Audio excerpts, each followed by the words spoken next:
इतिहास अक्सर ऊंचे कद वाले को याद रखता है, लेकिन भारत की मिट्टी में एक ऐसा इंसान जन्मा जिसका कद 5 फीट 2 इंच था, पर जिसके फैसले ने दुनिया के नक्शे को हिलाकर रख दिया। ऐसे प्रधानमंत्री जिसने फटे हुए कुर्ते को रफू कराकर पहना, लेकिन देश की स्वाभिमान को कभी फटने नहीं दिया।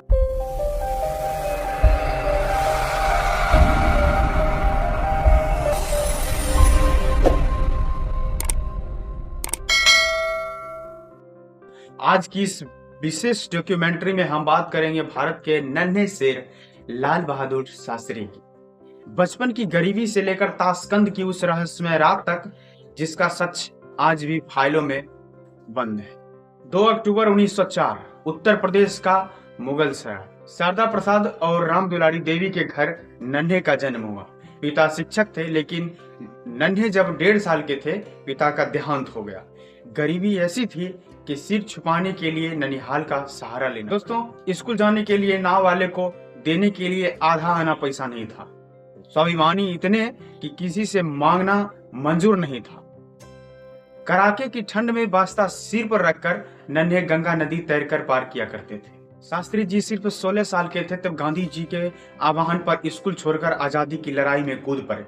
उन्होंने कुल 7 साल जेल में बिताए, लेकिन जेल में भी उनकी नैतिकता कम नहीं। के दौरान उनकी पत्नी को संस्था से 50 रुपये प्रति माह मिलते थे। पत्नी ने बताया कि उन्हें 10 रुपये बचा लिया। शास्त्री जी ने तुरंत पत्र लिखा, अगले महीने से मुझे सिर्फ 40 रुपये भेजें, क्योंकि मेरी पत्नी का काम 40 रुपये में चल रहा है। 10 रुपया किसी और जरूरतमंद को दे दिया जाए। दोस्तों, आजादी के बाद रेल मंत्री बने।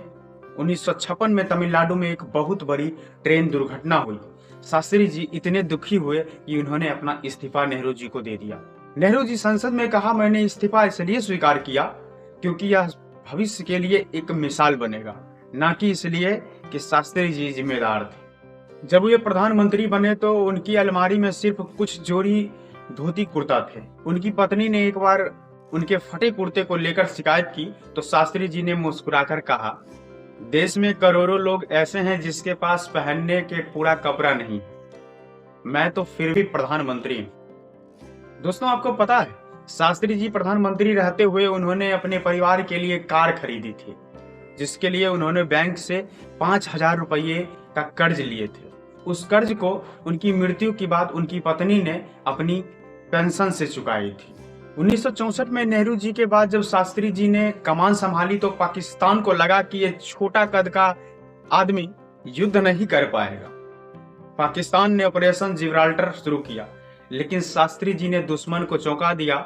उन्होंने सेना को आदेश दिया, सिर्फ बचाव मत करो, लाहौर की तरफ कूच करो। अमेरिका ने धमकी दी, अगर भारत ने युद्ध नहीं रोका तो वह लाल गेहूं की सप्लाई बंद कर देगा। शास्त्री जी ने देश को संबोधित किया, हम एक वक्त का खाना छोड़ देंगे लेकिन झुकेंगे नहीं।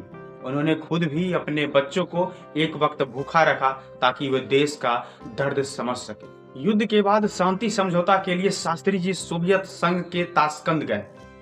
10 जनवरी 1966 को समझौते पर हस्ताक्षर हुआ और 11 जनवरी की सुबह खबर आई कि भारत के प्रधानमंत्री की दिल का दौरा पड़ने से मृत्यु हो गई। दोस्तों, यह संदेह का घेरा था। उनका शरीर पीला पड़ गया था और काटने का निशान थे। पोस्टमार्टम क्यों नहीं कराया गया? उनकी निजी रसोइया उस रात गायब थी। उनकी डायरी और कुछ जरूरी सामान कभी वापस क्यों नहीं आए? कुछ पत्रकार और शास्त्री जी के परिवार ने हमेशा दावा किया कि यह हार्ट अटैक नहीं बल्कि जहर था। क्या इसमें CIA का हाथ था या फिर कोई घरेलू साजिश? यह सवाल आज भी भारतीय लोकतंत्र के सीने में सुई की तरह चुभता है। दोस्तों, लाल बहादुर शास्त्री ने सिर्फ 18 महीने शासन किए, लेकिन उन 18 महीने में उन्होंने भारत को वो आत्मविश्वास दिया जो सदियों तक याद रखा जाएगा। वे ऐसे प्रधानमंत्री थे जो जनता के बीच से निकले थे और अंत तक जनता के ही रहे। दोस्तों, ऐसे ही महान व्यक्ति के लिए हमारे कमेंट में जय हिंद जरूर लिखें। और हाँ, अगर आप चैनल पे नए हैं तो ऐसे ही प्रेरणादायक वीडियो देखने के लिए हमारे चैनल को सब्सक्राइब करें। अगर आप फेसबुक पर देख रहे हैं तो फॉलो करें।